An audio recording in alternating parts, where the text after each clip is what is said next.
Hello, hello, hello, everybody. It is Thursday, November 15th, and the reason I know it's Thursday, November 15th is because people are leaving hundreds and hundreds of comments on all my accounts telling me it's my birthday, because it is. And really, that doesn't mean much to me, actually. It's just another day that ends in Y. But I wanted to spend some time here today hanging out with you guys. And I wanted to do this video here just telling you a little bit about my upbringing, my story. Talking about myself is something that I really don't do all that much, quite honestly. And I have a lot of new followers and subscribers on my various accounts, so I just wanted to spend a little bit of time chatting with you, telling you about myself, so you have a little bit more of an understanding as to who I am, how I got here, etc., etc. So sit back, crack a cold one. I'm not gonna drink. I don't drink here on my birthday. So let's see.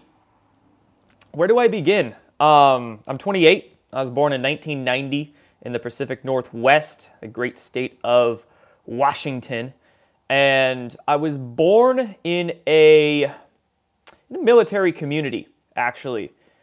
I kind of come from a military family. My dad was in the military, but he got out before I was born. So I wasn't really in a military family, kind of. But I grew up in a military community. And in my youth, you know, we're talking elementary school, middle school here, I was pretty gifted. You know, I was in the honors classes. I was in like a special, very vague memories of this. I was in like a special program after school where I built rockets and did various projects with a few other kids that had high scores on their tests in my elementary school. So I was a very smart kid, but I was very introverted, you know. Throughout elementary and middle school, I was pretty overweight. Actually, I was a pretty fat kid. And I played a lot of video games. Man, I played a lot of video games. N64, computer games. I don't know how many hours I spent playing StarCraft and Warcraft and Age of Empires, you know, those strategy games. All sorts of games on N64. So I only had a handful of friends throughout elementary and middle school, and I really kept to myself quite a bit. And I was fascinated with learning, though. You know, when I wasn't studying or playing games, I was trying to learn as much as I could. I remember when I was a kid, I had this fat, it was a weather book. You know, weirdest thing. I don't know why this 10-year-old kid was reading about the weather, but I was just enthralled with it. And there was this fat weather meteorology book that I was reading. And space. Man, I had always been interested in space. I had an astronomy book that I would flip through when I was really young, and that's probably what really garnered my interest in that subject. So that was me through elementary and middle school. You know, it wasn't too much. Came from a standard family. I was overweight, wasn't really healthy, but I was still bright. I was a very bright kid. Then I got into junior high and high school. And in getting into junior high and high school, I lost the weight. In about 8th, 9th grade, I ended up joining a basketball team. I tried out and somehow made it. Didn't score a point the whole season, though. Barely played any minutes, but I ran a lot in the practices. So my cardio went up, weight went down, ended up joining track for a year. Then I got into soccer. Got into soccer when I was about 15, and that became my sport. That became the sport that I loved. So I started playing that, and my athletic ability and my fitness levels went up. So I became, I don't want to say more popular, but, you know, I had my group of friends, my soccer friends, and then I wasn't the fat, smelly kid anymore, so I was able to make some new friends. And that was me into junior high and high school. I really wish I would have started playing soccer when I was younger. If I would have started younger, I would have been really, really good. But might not have been right here now. So actually, I don't wish that happened.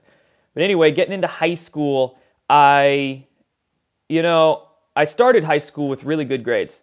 Really, really good grades. I think I had like a 3.9 or something like that, maybe even a 4.0. But freshman year, sophomore year, junior year, senior year, just my interest level. My interest level in the studies really waned. I was the kind of kid, I'd always been the kind of kid throughout elementary, middle, high school, where I would finish my work really, really quick, and then I would just get bored, and I would start looking for stuff to do, and I'd usually distract some other kids in the class or be the class clown or something like that. So that was pretty much me in high school. Luckily, I graduated high school with a decent GPA, 2.8, 2.9, I think, not that decent.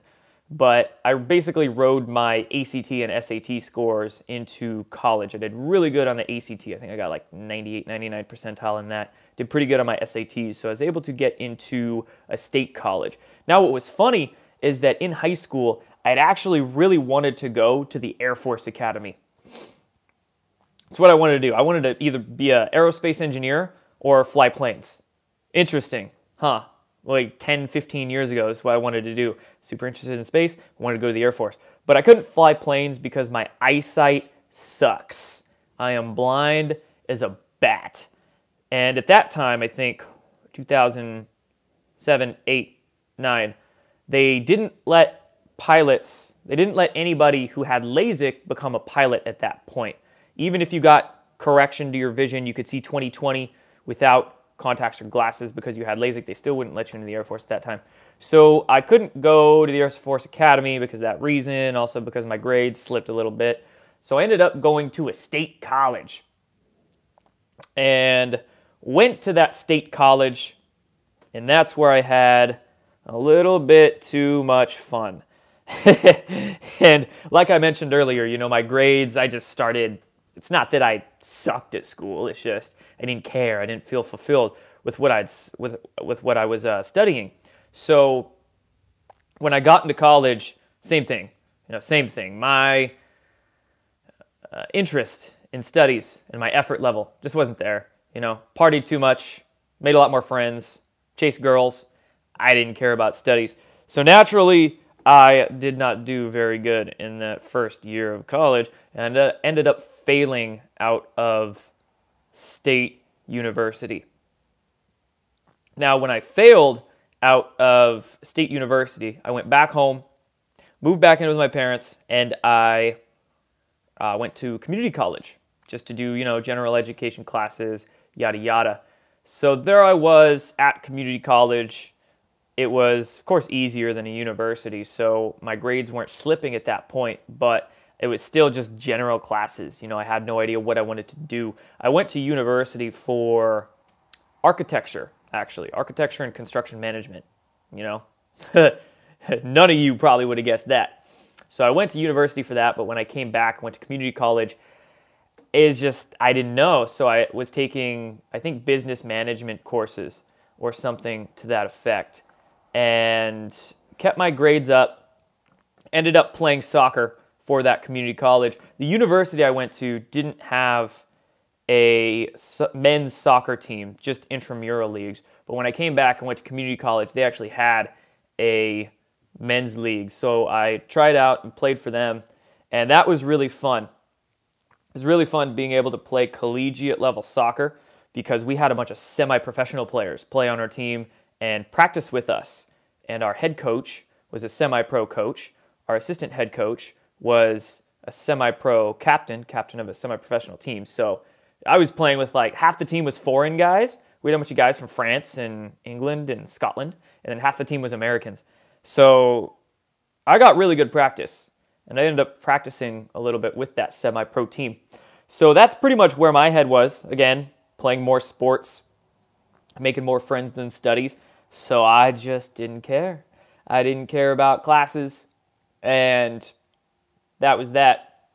But when I was about 20 years old, I was looking for new employment. You know, I was working at a smoothie shop, actually. I was just making smoothies. That was my job I had throughout high school. And then when I came back home from university, still working at the same place, I was just making smoothies, man. That's what I was doing. And because I had that experience making smoothies, and a little bit of supplement experience, I synchronistically, I won't go into the story of how I got the job at this place, but it was just, the way the universe works sometimes. It's crazy divine.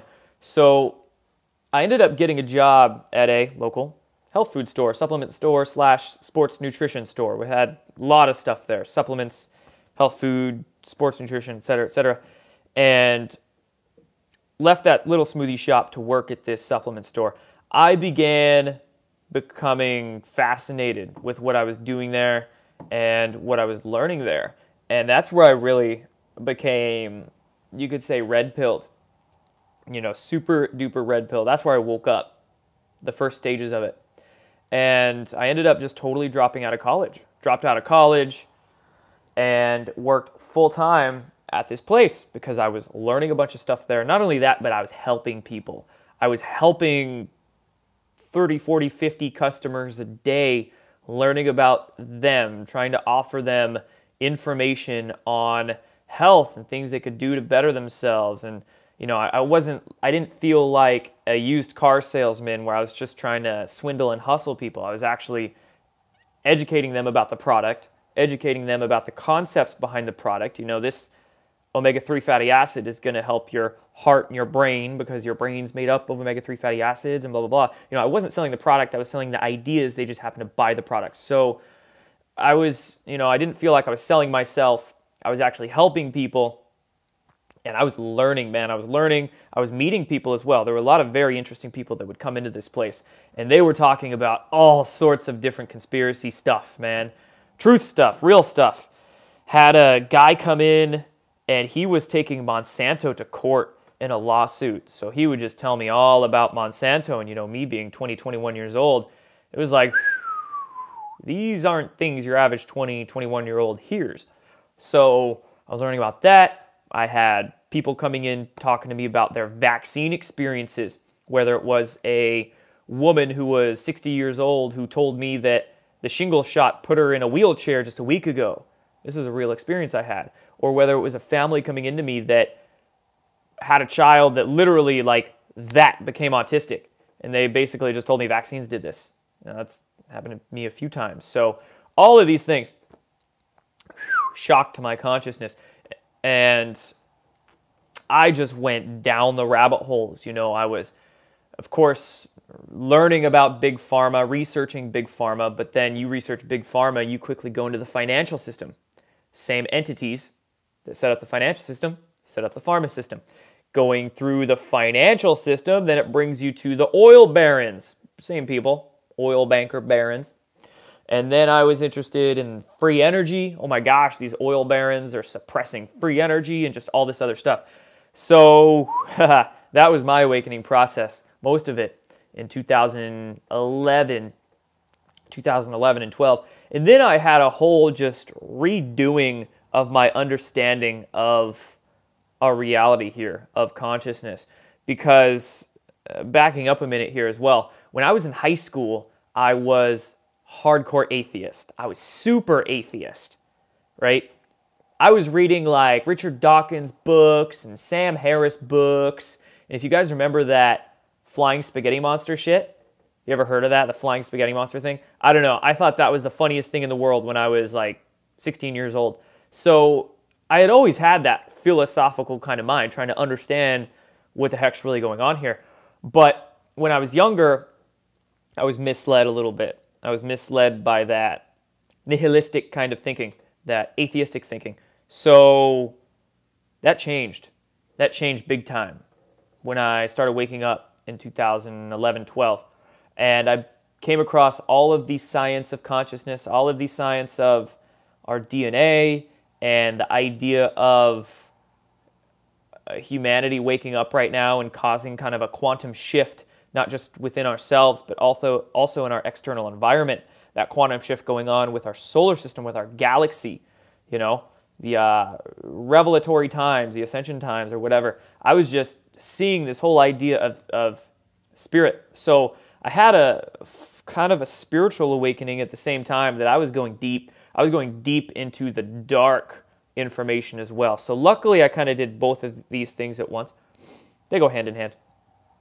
But throughout those few years of 2012, 13, 14, shit, that was tough.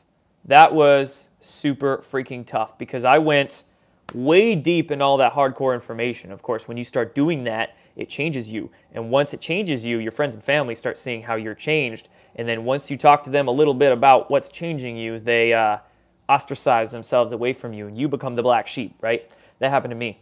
So my friends and family naturally gravitated away from me at that point in time. I really just had, again, a couple friends at that point that stuck with me. I had a few coworkers who were a little more woke than most people out there, so I was able to connect with them a little bit more so. And really the connecting that I got at that point in time was with work. It was with work. It was with people who I was helping with on a daily basis. That was my outlet. Not only was it my emotional outlet at that point in time, but I was learning a load. I was learning a whole load, and I was also developing very important skills that I'm utilizing now. It's very interesting to recollect as through my story because all of these jobs or positions or places I held gave me very important skills that I'm utilizing now. So when I was at that health food store, one of my jobs was to create an education manual.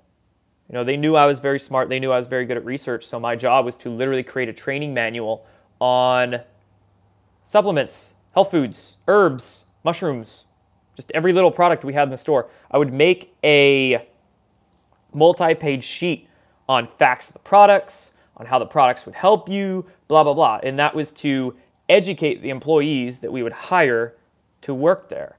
So I became really, really good at research. I became really, really good at discerning what's good and bad research. And this was in the health realm, in the pharmaceutical industry, right?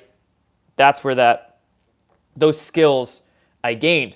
So I became very good at figuring out, what kind of BS health info the mainstream establishment tries to sell us and mixing that in with, okay, what's real out there? Where are these alternative doctors, alternative health journalists or activists, we could say, who is giving us the proper information. So I became very skillful in doing that. And I also became very skillful in talking to people and taking very complex subjects, breaking them down for them to understand, but also doing it at the very same time when you're trying to reframe their belief systems, right? So I was doing that with freaking 30, 40, 50 people a day. We would get people that come in because their mainstream doctor told them about an herb or something like that, or maybe they heard it on the internet.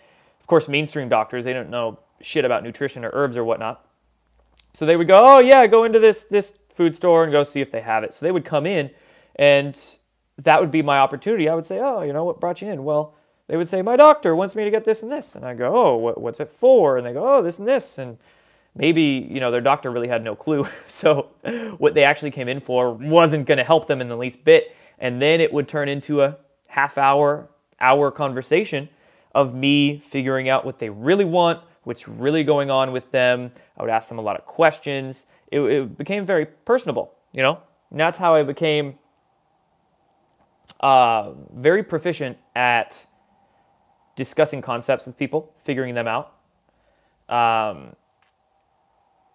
analyzing human beings from a very objective standpoint, non-judgmental,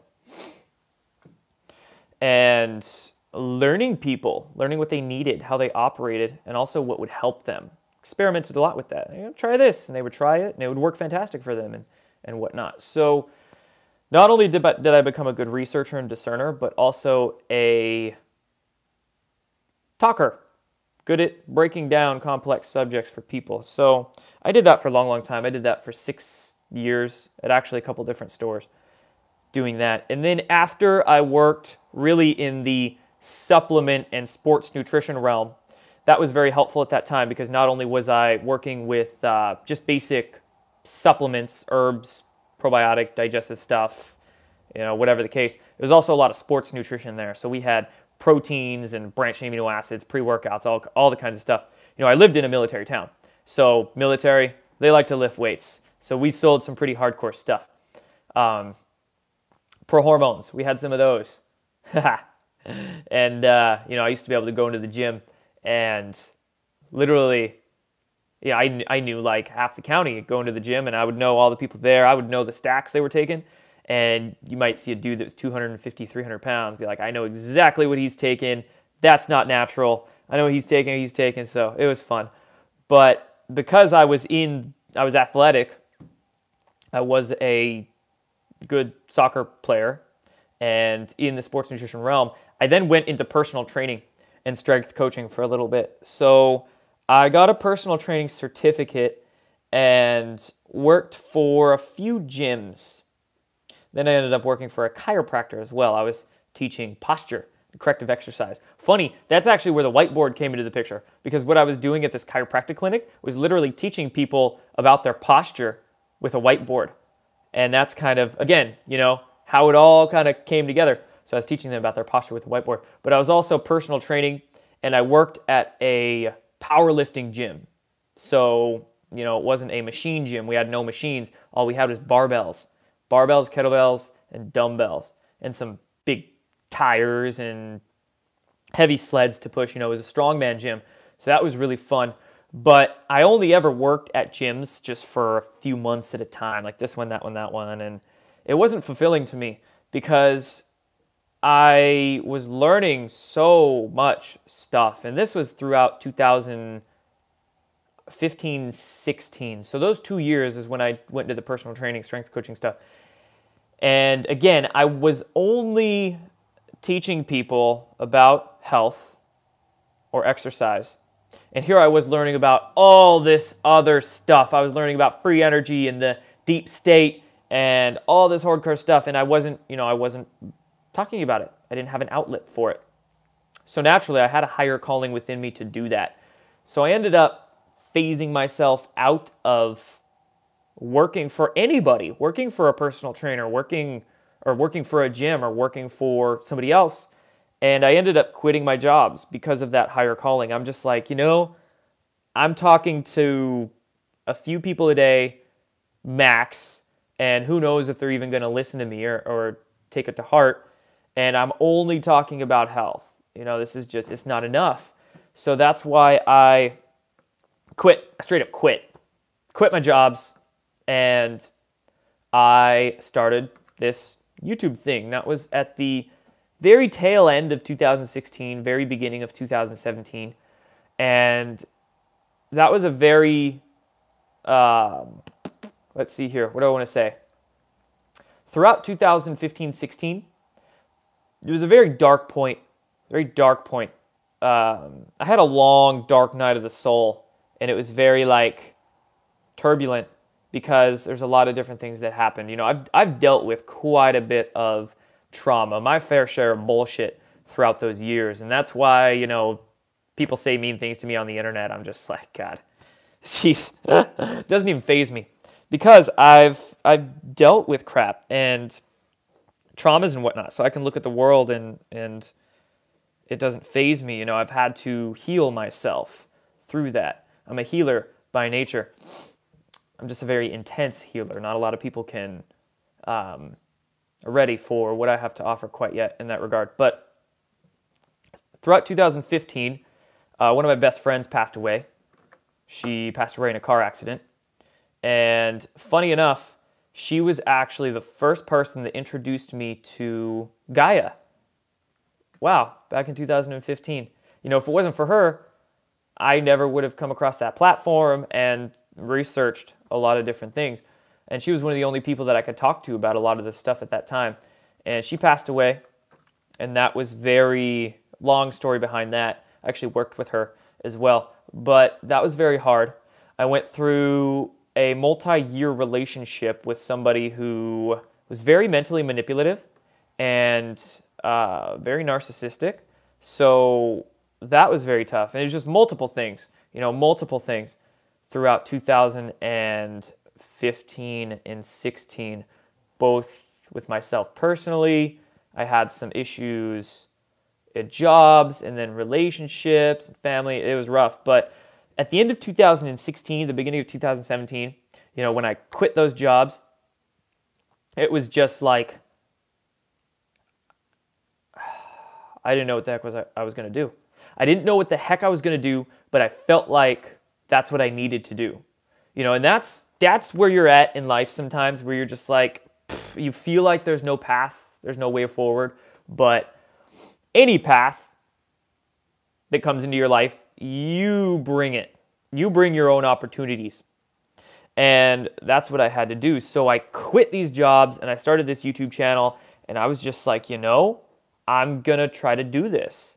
I'm going to try to not only A, educate on this platform to the best of my abilities, but B, inspire people, motivate people, help them connect. Find somebody to connect with on the internet. Even though, I mean, a lot of people out there, you guys watching, have never met me before. Never met me. You might never meet me, but you feel like you can connect with somebody with every video I do. And I know a lot of people who are out there going through their awakening process. They have nobody in their lives. Because I've been there. I've been there when you have nobody to talk to, but you're figuring out all this stuff that's blowing your mind, but you feel so isolated. You know, that was me in 2013, 14, 15. And what helped me get through that process when I was alone was YouTube. It was watching videos on YouTube, watching particular people who I subscribed to, who was helping me with my own self-development, my own motivation, my own self-worth and self-consciousness, you could say. So I wanted to be that for people. I'm like, wow, you know, I could inspire people and educate at the same time. So that's why I started this YouTube channel. And I just started the beginning of 2017, dude. It was a grind. It was like 2-3 videos a day sometimes.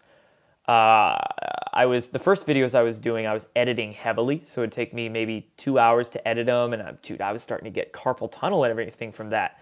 But I was just going, and I was lucky enough to not only have a couple connections with individuals that would let me repost my work on their blogs, so that was one thing that helped me gain an initial audience, initial subscriber base, but also I was just very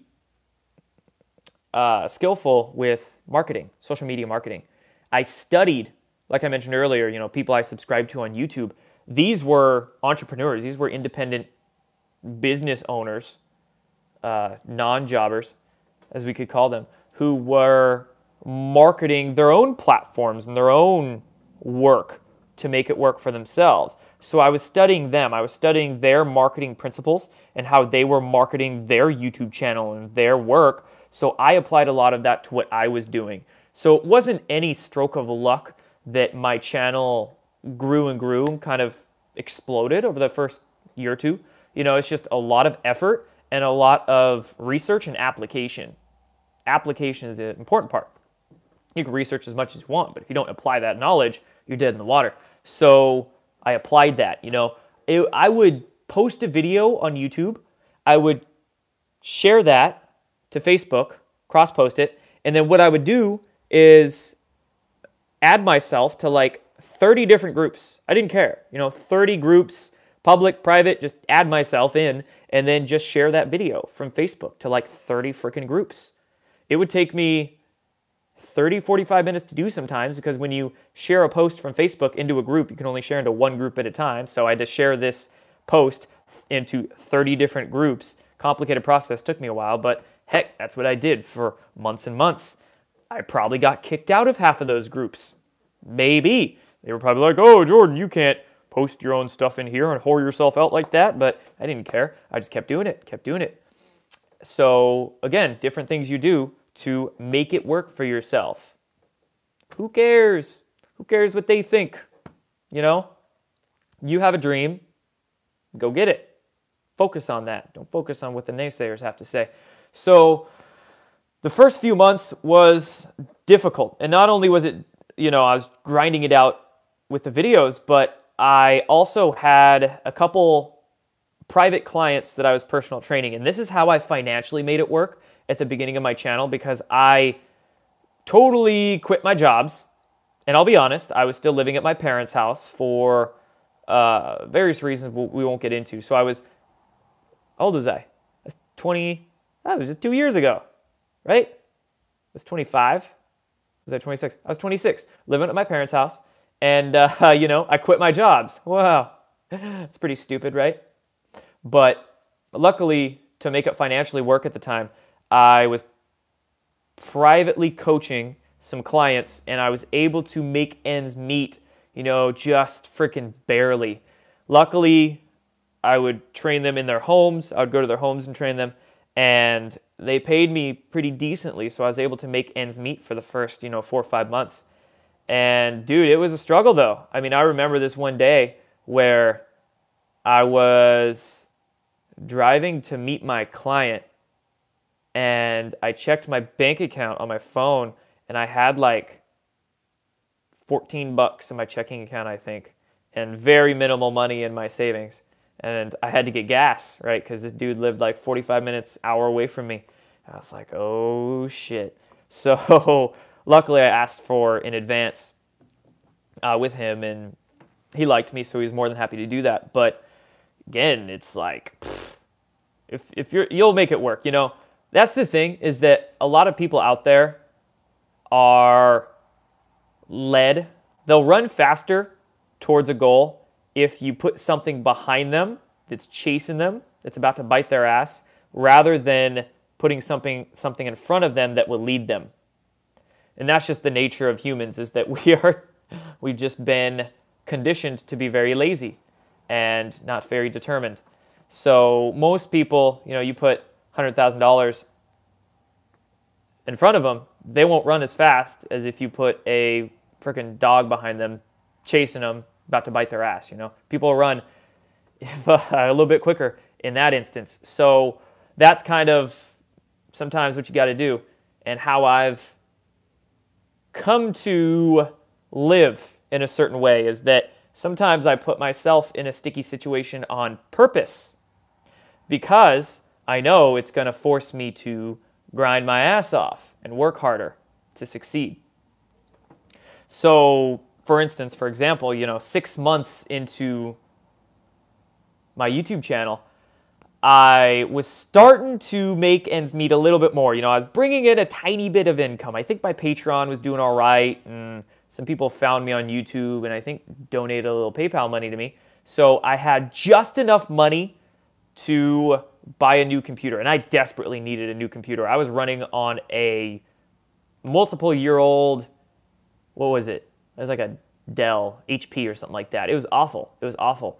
And that's the computer I was using. I told you I was getting like carpal tunnel on, so I could hardly export videos. It just wasn't working for me. I needed a new computer, and I was eyeing this Mac. It wasn't a brand new Mac. It was one of the older ones that still had the USB plugs and all that, because I didn't want to upgrade to that stupid new Mac with the stupid new ports that makes you buy stupid connectors for the ports.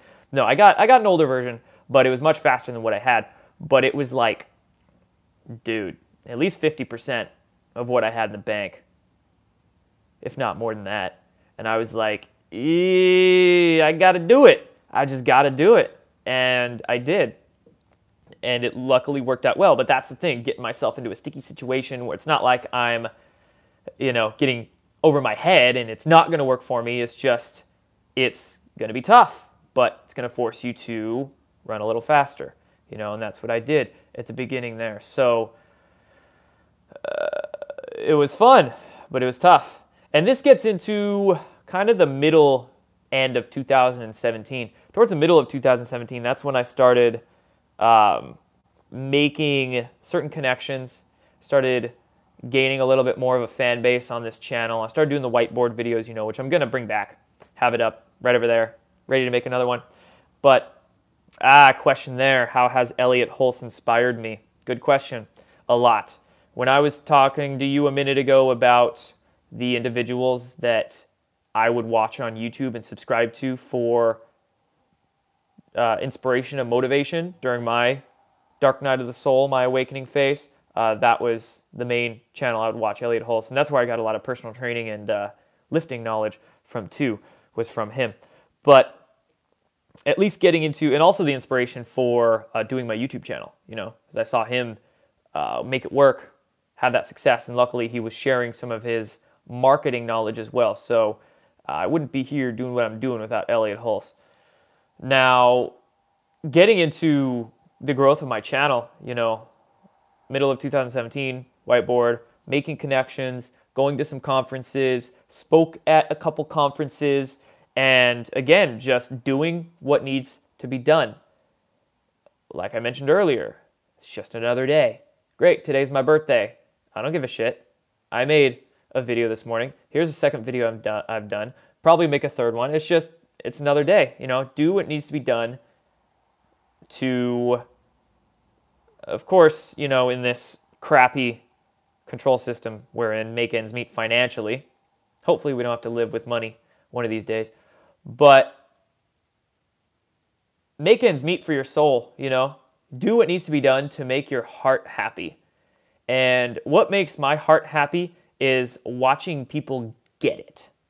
Watching people become their own sovereign, free-thinking individuals where they don't have to be coached or be led. You know, they're not worshiping any entity outside of themselves in their own mind. They know that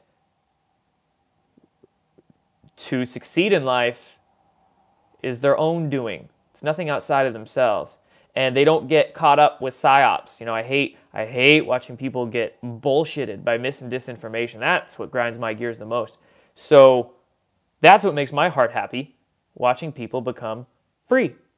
And that was really the inspiration behind starting this channel, why I do it. But, oh, I got lost with that one. Where was I going? So that's just what I kept doing throughout 2017. You know, going to conferences, going to events, interviewing people, doing all the work I was doing, and having a little bit more success with it, which was great. And then, of course, the end of 2017, that's when Q popped on the scene. And when Q popped on the scene, it was just boom for so many people, not just me, but a lot of citizen journalists, a lot of those digital soldiers out there. You know, once Q popped on the scene, it was a lot of people were excited. So a lot of people started gaining a subscription base. And for a little bit there in November, December, at the end of last year, there was a point where I was gaining like 1,000 subscribers a day on this channel for a couple weeks. It's like, wow, holy shit. Not only that, but getting, like, doing the live videos and getting, you know, 100,000 views within a couple days on them. It was nuts.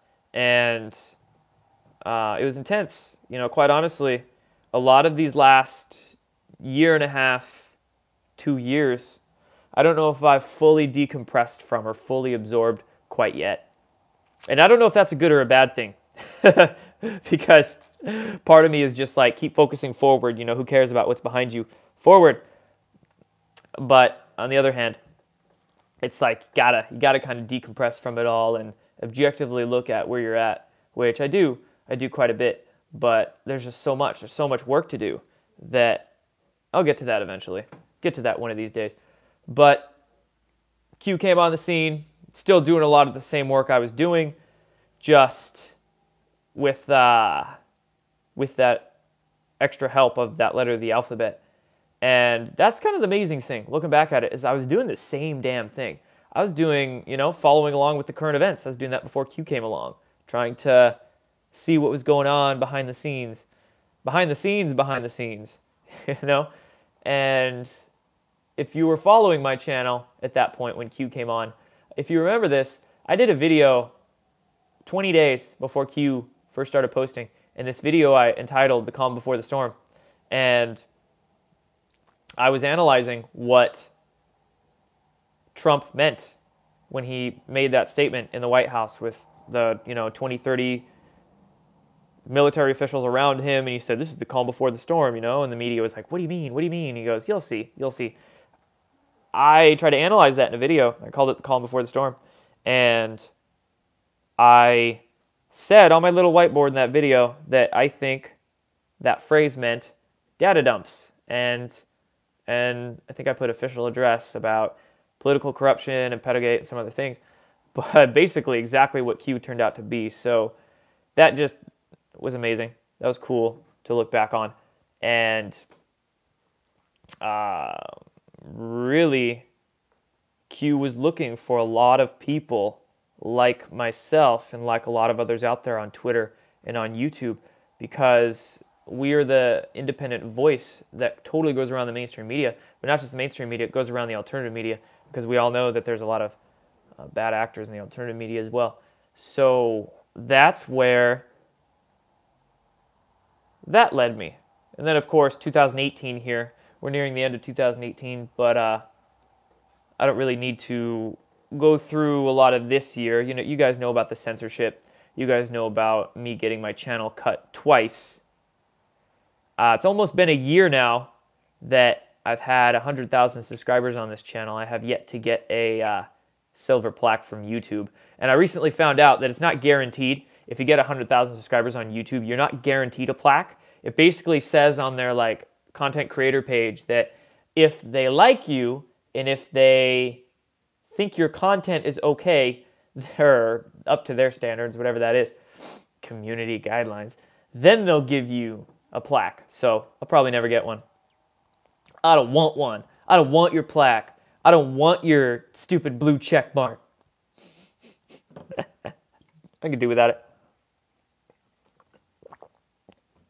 Means nothing. I only want validation from the sources I respect. So that's pretty much it. I mean, 222 likes. Nice. Guys, got any questions for me? Let's just open it up. I've been ranting long enough.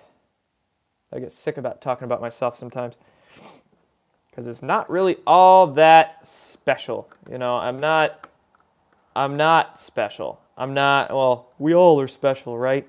But my point is that I'm not doing anything that anybody else out there can't do. Everybody can teach themselves how to research and how to public speak and enunciate and market themselves on the internet and share information and blah, blah, blah. I mean, anybody can do it. It's just you have to have the willpower to hone your talent, hone your skills, and then apply them. So that's one thing that I try to portray as well through these videos, is that anybody out there, anybody can become a leader. And that's what we desperately need right now, is leaders, but not just leaders, leaders who practice what they preach. That's a big thing. I see a lot of people out there not practicing what they preach. They say they want consciousness, but they don't make conscious decisions in their own life. They want us to be free humans, but they sure don't act free in their own life, you know? So anyway, does my family like me now? Yeah, they do. They see what I'm doing, and they might not understand what I'm doing. They don't quite yet, but they do. They're like, wow, okay. It's kind of, some of the things I'm doing is kind of, they're like, what? Because of course they're still stuck in that Matrix mindset. But then they see, oh my God, he's like making movies and he was on Comedy Central and my God, what's he doing, you know? So it's weird. They're like, they don't know how to feel. That's funny. Do I have a photographic memory? Definitely not. Definitely not photographic. I have a pretty good memory, but a lot of what I speak and say comes through at that particular point, you know? It's like a meditation.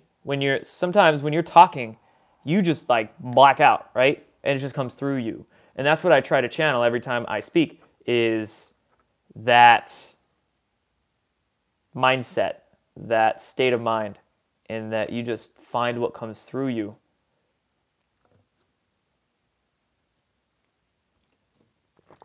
Speaking from the heart, yes. Speaking from your intuition. Calming down that little monkey mind. What's my blood type? I have no idea. I don't think I'm Rh negative, but I don't know what my blood type is. Scorpios are truth people. I am Scorpio through and through. I'm like 110% Scorpio. I think my sun and my moon signs are both in Scorpio, so I'm a double Scorpio. Tell you more about me as a healer. Yes. So as a healer, you know, I think we're all healers, actually. You know, we all want to see people succeed. But as for myself, I have a huge desire to see people succeed. And throughout my life, I have always been trying to help people just literally feel better with whatever it is, physically. I used to be a personal trainer. I used to help people with their nutrition and their lifestyles. So I was trying to heal them in that regard. And I came to find out that if you only attack the physical part of somebody, it's not going to get to the root of the issue. So yeah, you can exercise and eat better as much as you want, but disease stems from an imbalance of all aspects of you. And by all aspects, I mean your physical, mental, emotional, spiritual self. So just attacking the physical is not going to do anything. Really, it's the spiritual is the top level. Then it channels down into emotional, mental, physical. So if you have an issue, issues are always going to be spiritually. If you find something wrong physically, it channels down the chain there. So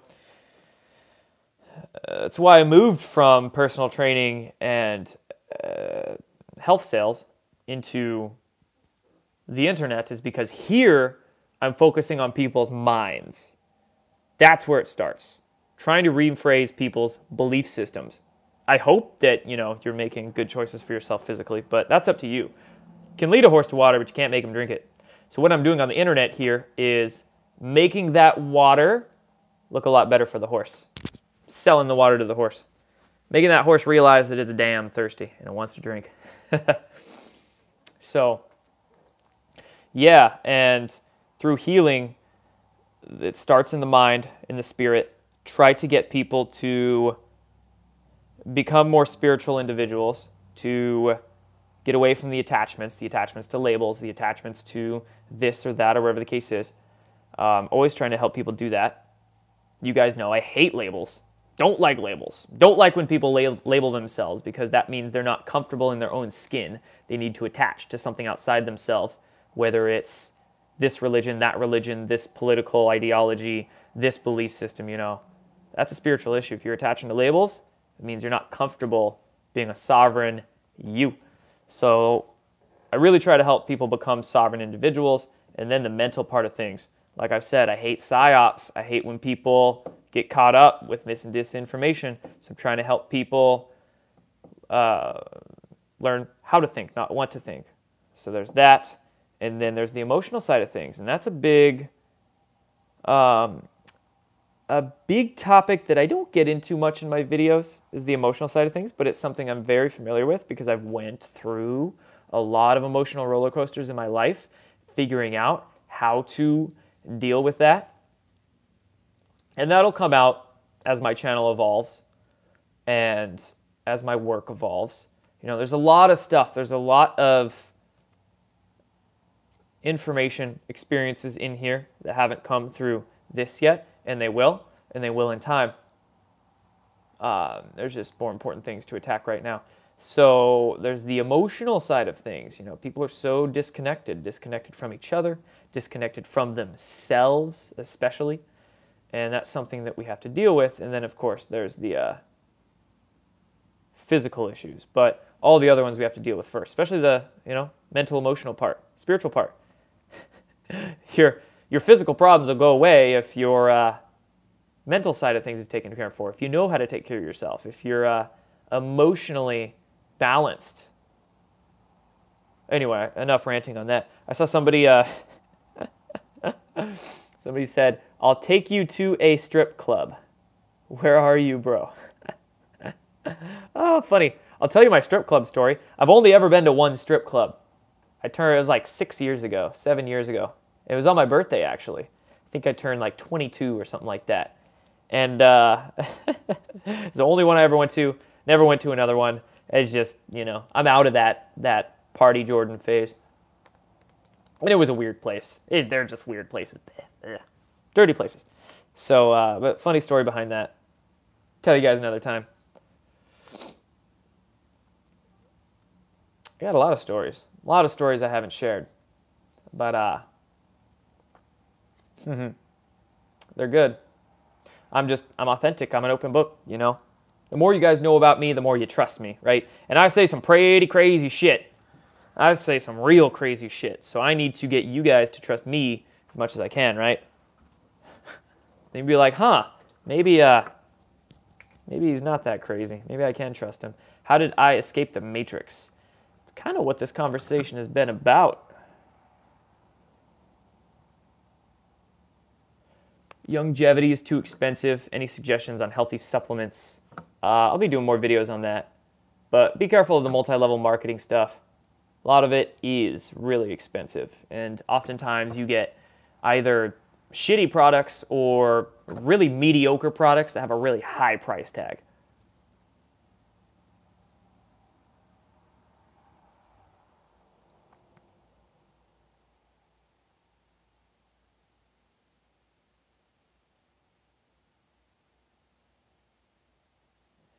All right, guys, what kind of other questions you got for me? What's been the most healing in my life? That's a good question. The most healing. Learning about the mind. What I find that's really healing is studying the work of psychoanalysis. So, for instance, Carl Jung, Joseph Campbell, archetypes, those ideas, because you really come to understand how a human mind functions. And that helps you not only understand yourself, but understand other people too, and where their shadows might lie within them and what they have to work on. So studying psychoanalysis, you begin to understand your own shadows, and you go, oh, okay, that's where I can work on myself a little bit. That's where I can work on myself a little bit. It's the truly self-developing information. I've listened to a lot of Alan Watts, definitely, and some Terence McKenna throughout the days. I came across a lot of information, man. I still do. Throughout 2011, 12, 13, it was like I had so many hours when I wasn't working. I would just go home and study. And I was running through so much information that I was almost going too fast because I wasn't logging who I was researching or the name of the book. I was just like, read an article, move on, read an article, move on, read an article, move on. I was looking up more concepts and topics rather than authors, which is good and bad. It's good to know the name of the author because then you can remember that name and go look at other books they wrote and who else they work with. But at the same time, if you just research concepts, you can get such a big picture understanding. And I was doing that for so long. I was just going through concept after concept, educating myself as much as I could about that. But I forgot about, couldn't tell you the name of the book or what website or whatever, but damn it, I was learning some good stuff. Now it's kind of a little different. Now, of course, because I'm out there in the public and I need to source stuff and I'm meeting a lot of these authors and researchers and whatnot, I log a lot more of book name, website name, etc., etc.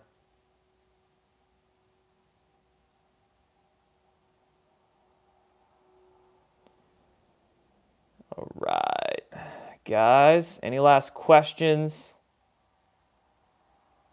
before I skedaddle?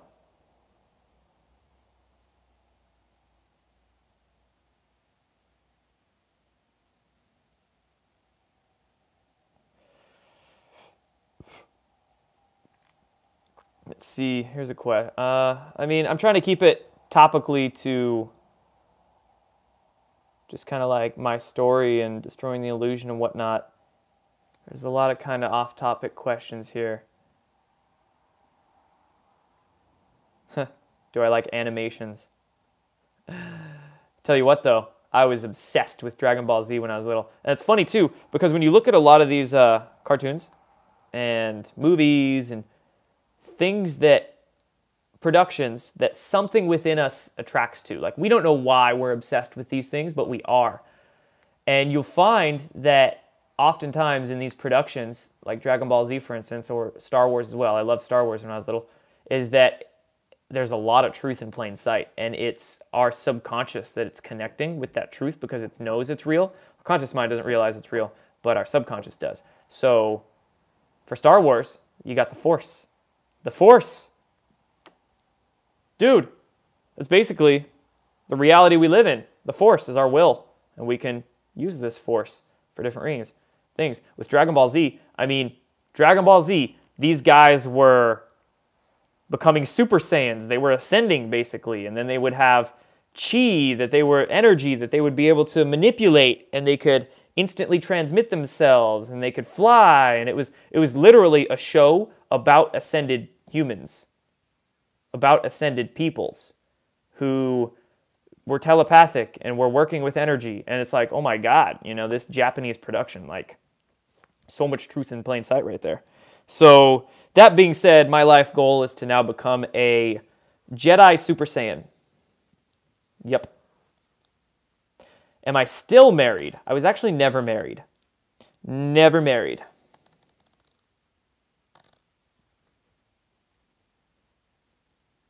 I don't particularly find the idea of having to sign a government document and ask permission just to be with somebody very appealing.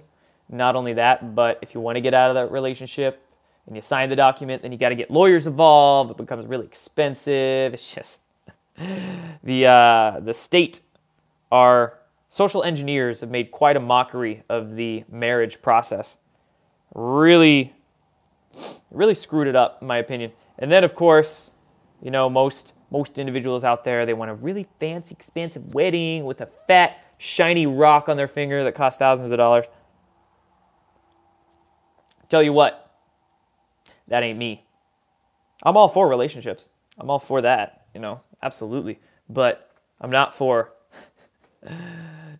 diamonds that are pointless and worthless that you pay thousands of dollars for, and a whole nonsensical, you know, just wedding day that people get in debt for, and don't get me started on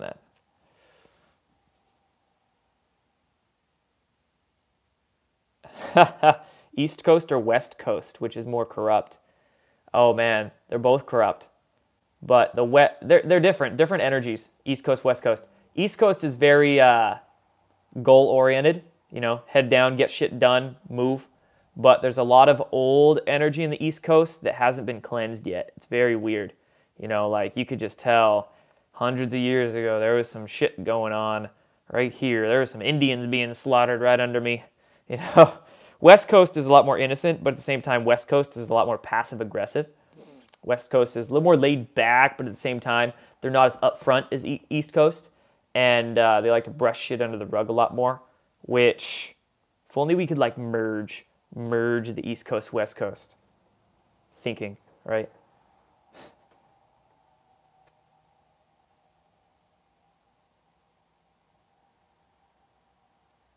The right woman can change my views on marriage.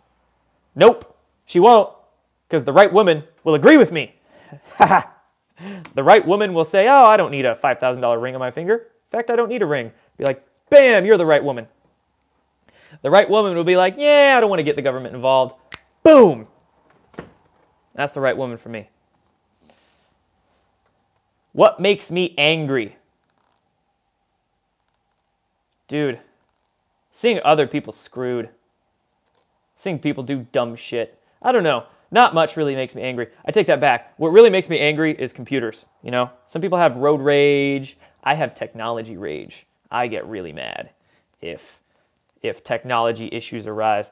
But that's just inanimate objects. People don't really make me mad, because I always try to look at people in the highest good of themselves. Like, they might just be a little lost.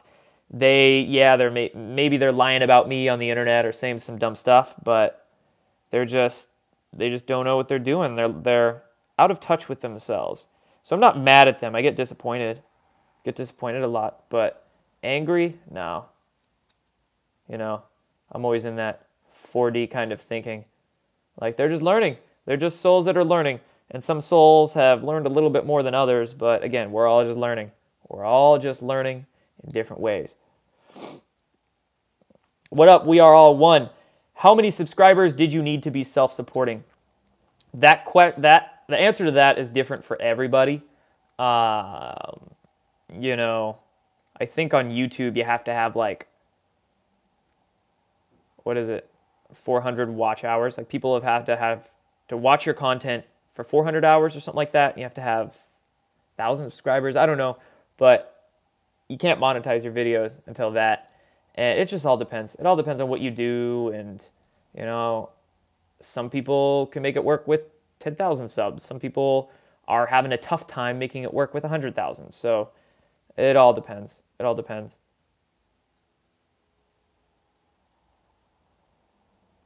Birthday cake. No birthday cake for me today. No birthday beer. Birthday blunt? I don't know. I stopped smoking. Maybe I'll have to break that today just because it's my birthday. Or not. Again, those attachments, man. Those birthday kombucha. Yeah, I'll go get one of those Black Label ones. You have to be 21 to buy. That's a good idea, Ryan. I dig that.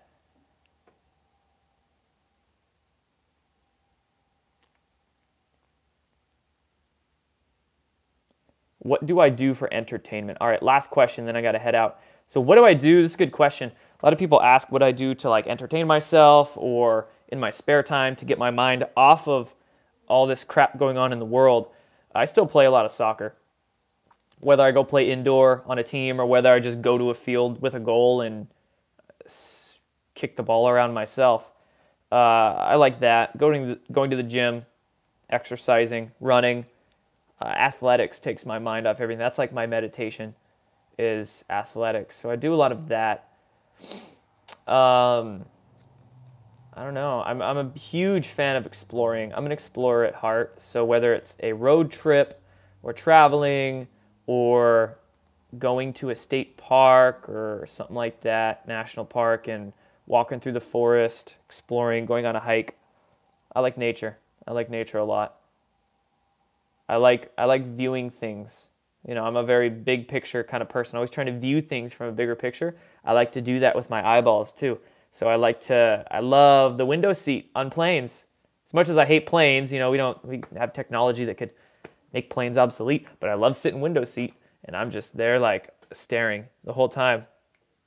When I'm in like the middle seat or the aisle seat and the person on the window shuts it, I'm like, are you fucking crazy? It's fascinating out that window. And they just shut it. And then watch a movie on their iPad. I'm like, people. They would rather sit there and stare at a glowing screen than look at a freaking fascinating planet and everything out the window. Or just hiking. You know, being up on a hill, being able to see. That's like my goal for my house. Have a house on top of something tall so I could see forever.